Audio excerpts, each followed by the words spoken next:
গোয়েন্দা সংস্থায় আছে তাদের কাউকে কেউ আমি বলবো যে তোমরা কেউ বিএনপি হয়েও না।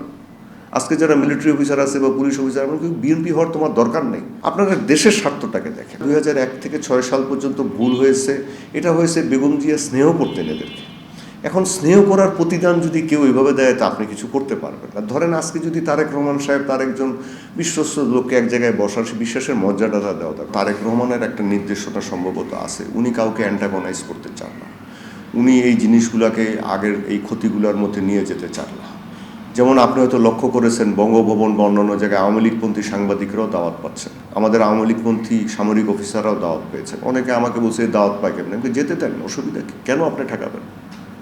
ওনারা বাংলাদেশের নাগরিক, যদি দেশের কোনো ক্ষতি না করে যাবে। যা আমাদেরকে যেতে দেওয়া হয়নি, আমরা চাচ্ছি এটার থেকে বেরিয়ে আসতে, বিএনপি চাচ্ছে এটার থেকে বেরিয়ে আসতে, সবাই যাক, এই দেশটা তো সবার।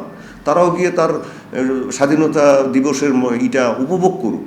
তা এই জিনিসটা সম্ভবত জনাব তারেক রহমান চাচ্ছেন। এবং গোয়েন্দা সংস্থাগুলো এটা ধীরে ধীরে আপনারা দেখবেন, ধরেন 5ই আগস্টের পরে তো অনেক কিছু কমেছে, আপনারা স্বীকার করতে তো পারবেন না।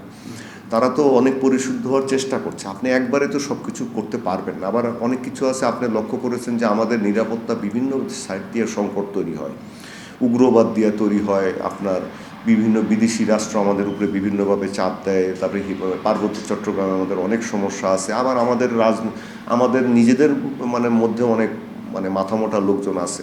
তো গোয়েন্দা সংস্থাগুলোকে আমি যতটুকু জানি যে বিএনপি চায় না ওইরকমভাবে ব্যবহার করতে। হ্যাঁ, যেটা 2001 থেকে 6 সাল পর্যন্ত ভুল হয়েছে, এটা হয়েছে বেগম জিয়া স্নেহ করতেন এদেরকে। এখন স্নেহ করার প্রতিদান যদি কেউ এভাবে দেয় তা আপনি কিছু করতে পারবেন না। ধরেন আজকে যদি তারেক রহমান সাহেব তার একজন বিশ্বস্ত লোককে এক জায়গায় বসার, সে বিশ্বাসের মর্যাদাটা দেওয়া দরকার। আপনাকে কেউ বলেন এই বিএনপি হতে। আজকে আমি এটা বলি যে আজকে যারা গোয়েন্দা সংস্থায় আছে তাদের কাউকে কেউ আমি বলবো যে তোমরা কেউ বিএনপি হয়েও না।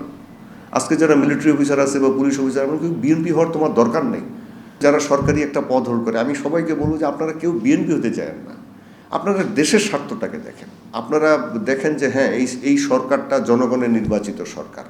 এই সরকারটাকে কিভাবে সফল করা যায়, দেশের আইন শৃঙ্খলা ঠিক করা যায়, দেশটাকে দুর্নীতিমুক্ত করা যায়, ভালোভাবে চালানো যায়। এই গোয়েন্দা সংস্থাগুলো যেন কখনো আর এই হারুনের মতো লোক তৈরি না হয়। কখনো যেন শুনি না যে আপনার কাউকে একরামের মতো ওই যে বাবা মেয়েদের মেরে ফেলা হয়েছে, এগুলো যেন আমরা না শুনি। আমরা যেন না হ্যাঁ, আপনি অন্যায় করবেন, দেশের আপনার রাষ্ট্রীয় নিরাপত্তা ব্যাহত করবেন, সেটার বিচার হবে, আইনগতভাবে ধরবেন। যেমন জেনারেল মামুন খালেদকে ধরা হয়েছে, আইনগতভাবে যা হওয়ার হবে, যদি কোর্ট মনে করে ছেড়ে দিবে। চাইব যে রিমান্ডে নিলে ওনার যেন সম্মানটা রাখা হয়। আগে যেমন এই যে ধরে নিয়ে যে জেনারেল এই যে জিয়াউল হাসানরা ইয়ারা যাকে যা খুশি আমাদের সামরিক অফিসারদেরকে ধরে নিয়ে যে আপনার জুনিয়রদেরকে দিয়ে তাদেরকে মিসহ্যান্ডেল করা হতো, মারা হতো। আমি এগুলো প্রমাণ দিতে পারবো আপনাদের, অনেক অফিসার আছে। এগুলো যেন আর না হয়। সাংবাদিকদেরকে ডেকে নিয়ে যে ওইখানে রেখে দেওয়া হতো, এগুলো যেন আর না হয়। সমস্যা যদি হয় আপনি ডাকেন, কথা বলেন, সমাধান করার চেষ্টা করেন, ভদ্রভাবে করেন। যদি কেউ দেশবিরোধী কাজ করেন সেটা অন্য বিষয়। আর আমি বলি যে কখনো রাজনীতির মধ্যে এই আপনারা জড়িয়ে নেন, প্রশাসনের ইয়ারা একেবারে নজর কাটতে হবে মন্ত্রী সাহেবের, প্রধানমন্ত্রী সাহেবের। আমি কত বড় বিএনপি, কেউ আপনাকে বিএনপি হইতে বলে নেই। আপনি রাজনীতিবিদ, আপনি রিটায়ার করে রাজনীতি করেন। এটা সবার জন্য প্রযোজ্য, মিলিটারি, পুলিশ, গোয়েন্দা সংস্থা, প্রশাসন, সবার জন্য এটা প্রযোজ্য। এটা আমরা সাংবাদিকরা যারা রাজনীতির বিভিন্ন দলকে পছন্দ করি, কিন্তু যখন লিখবো বা কাজ করব তখন যেন এই পেশাদারিত্বটা থাকে।